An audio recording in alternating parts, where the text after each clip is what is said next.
All right. Hello, everybody. Have you ever wondered if you're gay?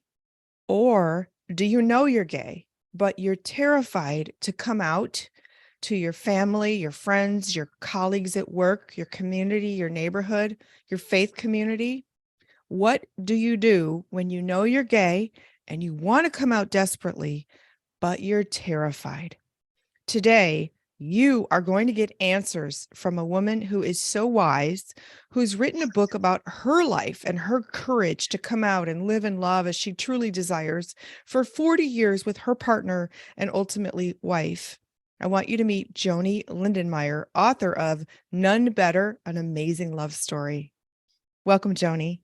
Hi, Elizabeth. I always want to call you your sister's name too. Hi, Yes. Elizabeth. Happy day to you and happy day to everybody. Big hugs to start with. Yay! Big hugs to start with. It's all about love. And Yes, it is. Joanie, she almost called me Catherine because my sister here at Two Yep. Sisters Writing and Publishing is Catherine Greenspan, and I'm Elizabeth Ann Atkins.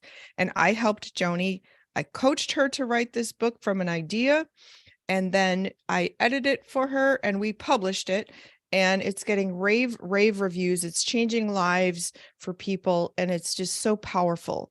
So Joanie and I are doing 6 interviews over the next 6 weeks that are going to explore topics that are relevant to you and how you can learn and transform. So today, as we look forward to Pride Month starting next week, Joanie, please give some pointers to those who know they're gay, they want to come out, but they don't know how, and they're terrified. What should they do first? Oh my gollies. I think, that is an awesome question. And, when I look at the book there with 2 sisters, I've had so many people tell me there's 2 sisters on the cover of that book, 2 nuns. And then how did you get the publishing company 2 sisters? Is this supposed to be this way? And I Oh, said, that's yes, so because it's funny. the spirit. It's the spirit. And I guess that's what I want to put out there first to all of you. If you think you're gay or bi or trans or whatever the gamut may be, because there's so many labels for it. I think Yeah. the biggest thing is do you want to have that label? You have to ask yourself, because number one, you've got to come out to yourself. You have to come out to yourself. And to me, that takes spirit, it takes God, it takes strength, it takes courage, it takes prayer. And what it really means is you have to be you. You have to be you. So here I go again. I'm putting on my gay ears. Okay, my LGBTQ ears. I'm putting on my colors here in terms of my stained glass, of which Carol called it, because Carol never called the word gay ever in her life. She never said she was gay. She said she was profoundly in love with me, and I was profoundly in love with her, but she never used a label. So I want you to think about that for yourself, and or for maybe you have a sibling, a brother, a sister, anybody you're totally close with, and they're struggling with it. How do you help them? How do you help them? You know how you help them? You love them. You love them profoundly. You love them profoundly. And in turn, that will help them love themselves. Then they'll have the honesty to, and it's not an admission, it's not a confession, it's a celebration. It's a burst. And it reminds me of, and Elizabeth, you probably know this more than me since you've raised a son, but when I've been around little bitty babies, oh my gollies, I love it when they take their hand and all of a sudden they find their ear. It's like, oh my gosh, I have an ear. Oh, I have a toe. What's the same thing with all of us? Oh my gosh, I'm gay. I'm lesbian. I'm trans. It's like finding that ear. It's like finding that toe. It's a self-revelation. And you know what? That comes from God. That's my belief. It comes from God, because God made you. God made you the way that you are. Did I answer that question? Yes, that's beautiful. I want to dive a little deeper into coming out to yourself first. Okay. So I love that you said it's about God, our creator. It's not religious, it's spiritual. It's about our truth. Yes, totally truth. So once someone acknowledges that in themselves, what, like, do they journal? Do they pray? Do they meditate? Do they what? I mean, all of the above. Whatever it takes to find your truth. And I did a little thing here. Can you see this? Yes. Oh my gosh, 40, 50 years ago, people sort of had symbols for what gay was. Okay. Carol's symbol was the top one, even though she never used the word gay. It was colors and you're a star. She would tell people, you're a star, you're so beautiful. Then along came life, and then there was HIV AIDS. Hold it And up, people please. associated everything with HIV AIDS. And that Okay. was the symbol of gay. And that was a stigma that went through our society and our culture for a while. And Yeah. oh boy, we had some harsh things from that. And then Yeah. it went to all pink. Hold it. Oh my gosh, ho- ho- you can't wear pink. Hold it up, please. Right there. Because pink now is breast cancer awareness. So yeah. Exactly. But it didn't used to be.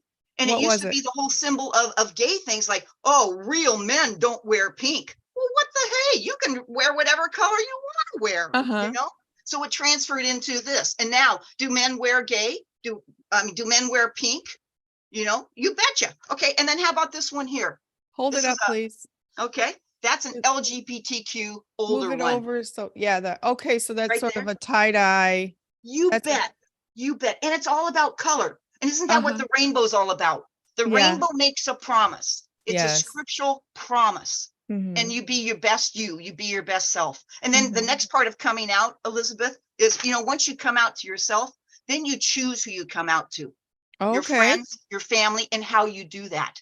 I can Mhm. still remember the day when I picked up the phone and I wanted to tell my parents 1,500 miles away, I've got to get it off my chest. I'm gay. I need to let you know, and I was thinking, how are they going to receive it? What are they going to do? What are they going to respond? How are they going to respond? And that's something to think about if you are sitting here right now and you're saying, yeah, I want to come out to my family. I want to come out to my sister or my brother. How are they going to take it? Well, you don't know until you do it. But the Right. bottom line is you got to know that you're loving yourself. Mm-hmm. So the act of coming out is an act of self-love because you're no longer hiding, feeling ashamed, feeling secretive, potentially lying, deceiving. Like, say, for example, bringing a heterosexual partner to Christmas dinner just to make it look like you're not gay. You don't have to do things like that, live a lie. So Right. do you think that's an important part of this coming out to self, is that the reason is I can just be honest with everybody? Absolutely. And some people that can happen like a split second. Other people, it can happen in a big sense that you do it all day long. Sorry about that. It's okay. Yeah. Yeah, all day long. Okay. All day So, long and all year long and all lifelong. So some people might be coming out in their 18-year-olds and 22-year-olds, and maybe they get married and they're not marrying the person they really, really love. And they need to change their life and they need to say, you know what? I really am gay. I'm 35, 45, 55 years old, and I really am gay, or I'm really bi now, but I mhm, didn't know it then. And it's just a mm, process. It's a process mhm. to believe and hang on to. Yes. So please, let's talk about the fear of Yeah. parents rejecting, siblings Yeah. rejecting, faith community rejecting, workplace consequences, Absolutely. neighbors, hate. It's very real. There's lots of things in the news every single day, whether it's legislation or the attack on rainbow marketing. Uh, Every day there's something. The hate is there. So, yeah. Joanie, how does someone who wants to come out cope with and face the fear and do it anyway? Oh, darn. That's so individualistic, Elizabeth. How do you deal with fear? How do you deal with hate? How do you deal with rejection? Oh, God. Um, how do you do that? One of the ways is with pride, and pride is right around the corner for many of us. And that's where you have a safe community. You have a safe church. You have safe people around you that will hug you, support you, hold your hand, guide you, be with you. And when you know you have people with you, then you have the confidence and you can attack. I don't want to say attack. You want to confront that fear that you have. Uh, You want to release it. You want to give it away, because all of a sudden now it's not about fear and hate. It's about joy. It's about mhm. exuberance, because once you come out, holy moly, it is like I've never jumped out of an airplane, but it's got to be like the most incredible, joyful thing you've ever done. it'll just blow your socks off. It'll blow your wig off. It'll blow everything, because it's just so exhilarating when you find that freedom, that real freedom, Elizabeth. Mm-hmm. And if you can think about that versus the fear and the hate, I think you're going to get through it better. I think you're going to get through it better. And does it mean the fear and the hate goes away? Probably not forever, because it happens every day in our lives. But, think of the positive, think of the exhilaration, think of that freedom. Mm-hmm. Mm-hmm. That is so beautiful. So freedom, exhilaration, euphoria awaits on the other side of the fear. You just have to push through it and get there. Right. And then allow your community, pride community, to embrace you, even if you have to find it, because if a person's just coming out, they don't have the community yet. Right. Or they might have a secret community, but they can actually come out to that, go to the parades, go to the events. A lot of cities have, like here in Metro Detroit, there's Affirmations, a community center that has all kinds of events and services. So finding those resources in your own community where you're going to be affirmed, very powerful. Now, what if the actual parental rejection, disowning, what if that happens? How do people cope with that, Joanie? How do people cope with that? I was very blessed, and Carol was very blessed, because we had total support from our family and our friends about everything in life. And for people that have that rejection and that disowning, I think it comes to a point where you have to make a stand. Mm-hmm. Do you want to be the true you, or do you want to live in their way of thinking of who you should be? Mm-hmm. I don't know if that makes sense, but you have to make a stand, and it's hurtful, and it does. And I've seen it happen in so many people's cases where their family does disown them, or a member of the family disowns them. Mm-hmm. And it's heart-wrenching, but you know what? There's other people that love you. So don't focus on the bad apple. Don't focus on that. Focus on the people that love you, and surround yourself with love. Mm-hmm, mm-hmm. I know a lot of people, whether they're gay or they have other dynamics in their lives, they call it their found family.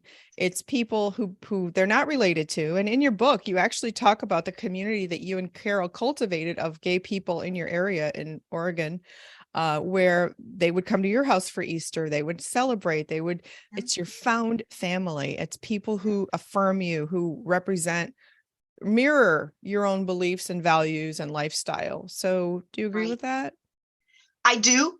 But in our world, my experience is I love a variety of friends, and I have to this day a zillion different kinds of friends, and I have gay friends, and I have bi friends, and I have trans friends, and I have I have straight friends. I have straight married friends. I have gay married friends. I have Black friends, brown friends. I mean, the whole gamut is having different kinds of friends. And how do you get to have a lot of different kinds of friends? You be a friend. Oh, nice. You be a friend. You serve. You help. You listen. You look people in the eyeballs. And when that personal relationship happens, it's like, that's the coolest thing, because that takes away the fear, and it comes back to love. And isn't that what we're really talking about anyway? Yes, love. So lastly, Joanie, I'd like to talk about people feeling fear of rejection in their faith community, because a lot of times there's shame and damnation for gay people in churches and other religious institutions, regardless of the religion. So how do people face the fear of their church or whatever faith institution, whatever your religion is, rejecting, and how do they find the right community where they can have that relationship with God? Oh, that's an excellent question. Thank you. What's your answer? Oh, and my answer I'm asking is that to the people out there too. What's your answer to that? Do you want to answer first, Elizabeth, or do you want me to go? Well, yeah, my parents married in 1966, and my father was a Roman Catholic priest, and they were both excommunicated by the church, but they remained faithful Catholics, and I completely reject that. I think it's stupid that they were excommunicated because they were in love Mm-hmm. And so my sister and I both have rejected that whole doctrine. And we have, I personally have an amazing relationship with God, Jesus, angels, the divine creator source. It has nothing to do with a man-made doctrine, and it's so powerful.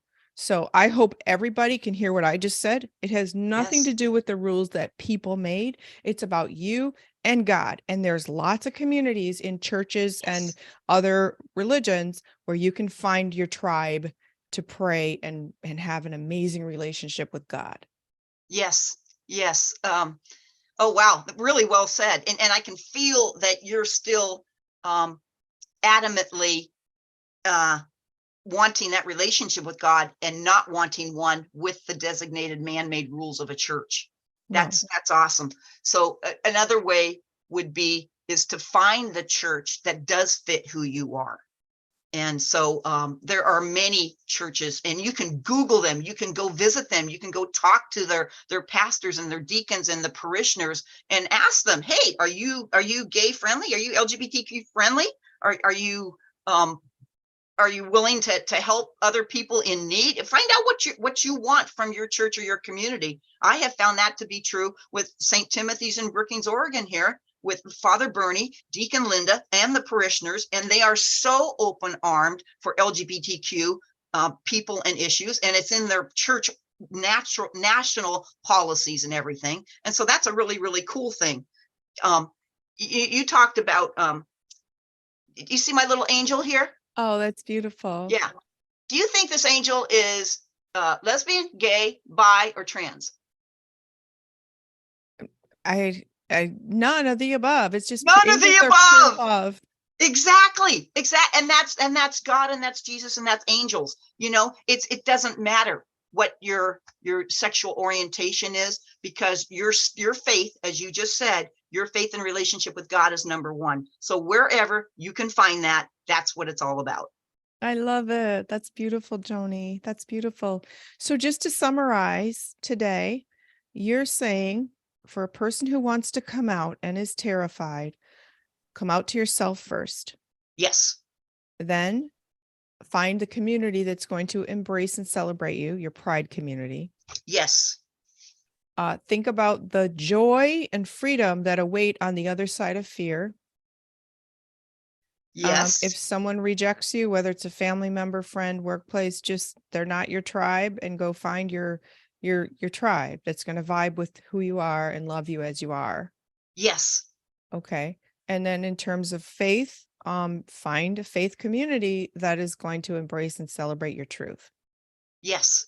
Anything else Anything else? that you'd like to tell the person who wants to come out right now and is Right now, terrified? right now, right now.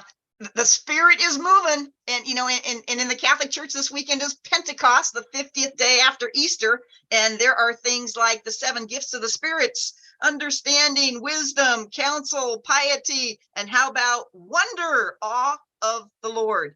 And I know I probably didn't name all 7 of them, but those spirit movements within your heart, trust those. Mhm. Trust those spirit movements within your heart. You'll know when, you'll know where, you'll know how, if you follow that spirit of truth in your heart. Oh, that is so beautiful. Follow the spirit of truth in your heart. Joanie, you are so amazing. The way you word things, the exuberance that you share, and you all did go through some struggles in terms of Carol's Yeah. health, and you did have some moments of hate, and you have with Yeah. your book signings, you've experienced it, and you just remain joyous, you remain loving, and I just think you're so amazing. So Aw. thank you. And this is just the first of our 6 talks over the 6 weeks where you get to hear Joanie's guidance that can improve your life and the people in your life. So, Joanie, I want to thank you for joining me here at Two Sisters Writing and Publishing. We're so proud to have published your book, which is available on Amazon and Barnes and Noble and wherever books are sold online, in hardcover, paperback, and ebook, with the audiobook coming soon. Yes, yes, yes, yes. Yeah, we're really excited about that. So please share this interview with anybody that you think it can help. and watch it over, listen, take notes, because Joanie's so wise. She has lived this. She practices what she preaches. So Yes. Thank uh, you. Thank you. you're welcome. Well, Joanie Lindenmeyer, author of None Better, an amazing love story. Thank you so much for this. And everybody, again, please share this video. Please like it. And also tune in for next Friday's talk, where we're going to explore some more topics that are really relevant to helping you and the people you know. So I'm Elizabeth Ann Atkins of Two Sisters Writing and Publishing. I want to thank you for watching, and I especially want to thank Joanie for joining me today.